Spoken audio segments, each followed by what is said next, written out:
parents. So let's talk about three regions: the prefrontal cortex, or the PFC, the anterior cingulate cortex, or the ACC, and the ventral tegmental area, VTA. Now, these three areas play interchangeably because with the prefrontal cortex, this is the region that really makes us human. This is where we plan out goals, process behaviors, judge things, regulate emotion. So this is where we plan things out and go about doing certain tasks. So with the Stroop effect, the goal would be, say, the color of the ink and not the word.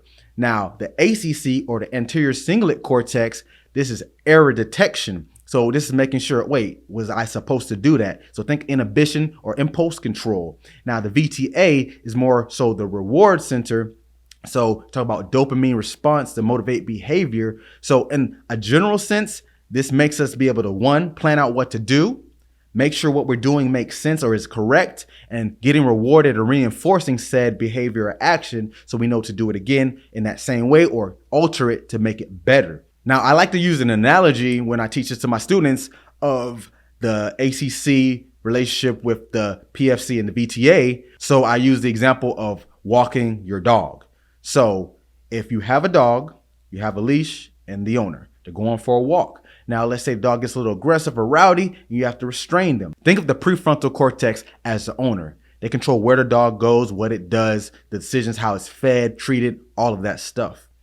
Think of the leash as the anterior cingulate cortex. So it's recognizing when things aren't going right or behaviors that need to be stopped. You tug on the leash to bring them back.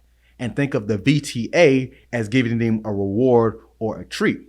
So this relationship, as you see it goes, we go for a walk, my dog's behaving well, we get back in, I give it a treat and give it a pet, good boy, right? Or if it starts going places not supposed to, I have to give it a little tug and reinforce, like, no, don't go there. That's my neighbor's yard. We don't do that on their lawn, right? So this is an example to make more sense of it. So, because all the technical stuff can get overwhelming sometimes. But all in all, this relationship is important